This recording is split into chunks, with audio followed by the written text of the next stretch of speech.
Chers amis, je vous souhaite la bienvenue dans ce premier cycle de conférences de la chaîne Apocalyptissimo, des conférences sur l'Apocalypse de Saint Jean. Dans ce cycle que j'ai intitulé l'Apocalypse pour faire simple, je voudrais vous présenter ce livre passionnant qu'est l'Apocalypse de Saint Jean, de manière aussi simple que le sujet le permet. Dans cette première conférence, je voudrais commencer par une question préalable. Pourquoi s'intéresser à l'Apocalypse? En effet, l'Apocalypse est un livre difficile d'accès et les difficultés rencontrées par le lecteur sont multiples. Je voudrais en mentionner quelques-unes d'entre elles en prenant la place, d'une certaine manière, de l'avocat du diable. Tout d'abord, franchement, ce livre, on n'y comprend rien. Beaucoup de lecteurs ont l'impression que l'auteur de l'Apocalypse a rédigé le livre dans un langage secret dont lui seul connaîtrait le code, lequel aurait été perdu par la suite. Tel serait le cas, par exemple, du mystérieux chiffre 666 au chapitre 13. Bref, l'Apocalypse semble incompréhensible. C'est la première difficulté.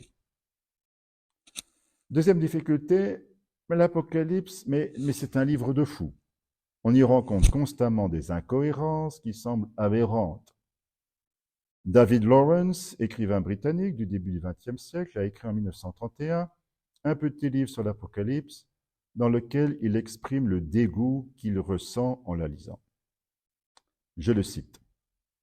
« Depuis mon enfance, l'Apocalypse m'a toujours été antipathique.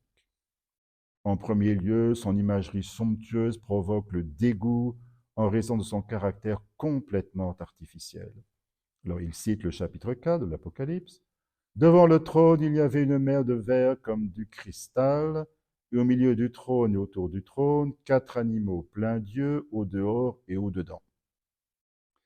Un passage comme celui-ci irritait et fâchait mon esprit d'enfant à cause de son caractère pompeusement artificiel.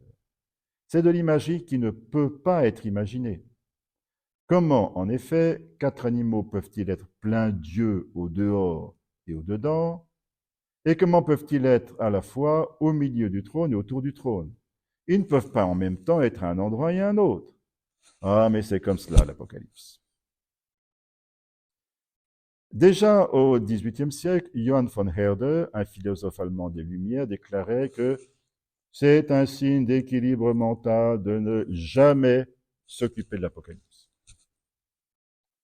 Voilà donc la deuxième difficulté. L'Apocalypse semble incompréhensible. Qui n'a jamais éprouvé cette impression?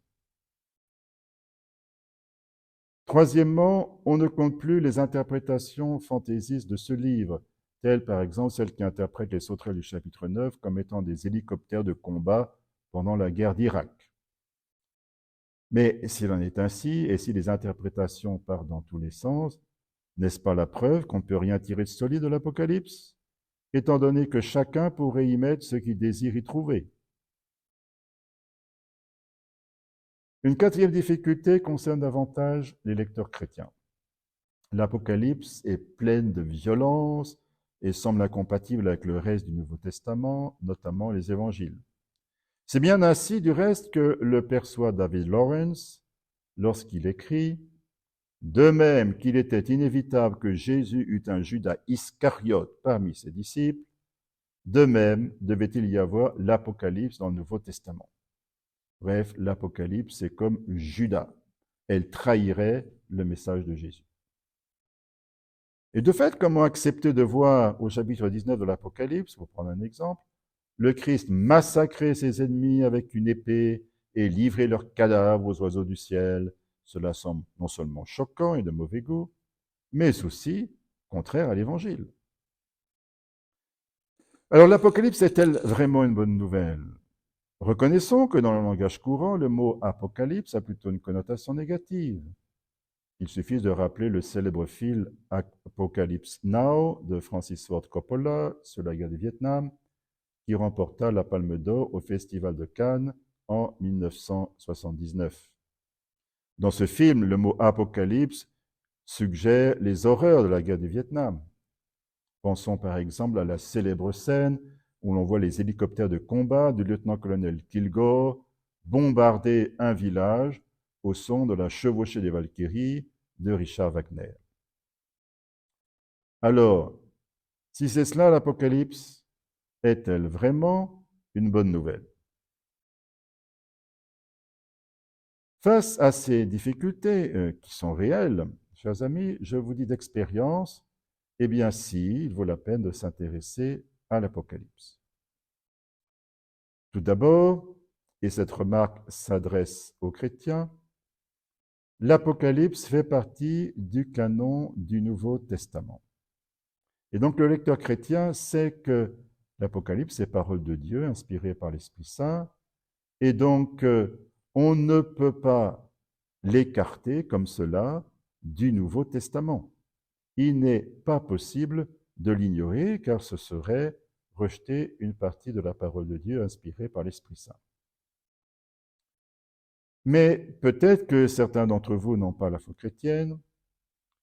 Même dans ce cas, l'Apocalypse vaut la peine d'être étudié, tout d'abord comme une pièce étonnante de la littérature mondiale, un véritable chef-d'œuvre selon l'avis de nombreuses personnes, mais aussi en raison de son influence profonde sur l'art, qu'il s'agisse des icônes byzantines, des enluminures médiévales, de la tapisserie d'Angers, etc.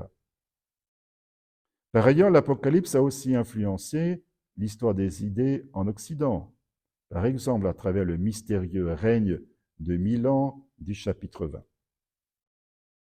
Bref, l'influence de ce livre sur notre culture est considérable. Comprendre l'Apocalypse, c'est comprendre un peu mieux notre culture.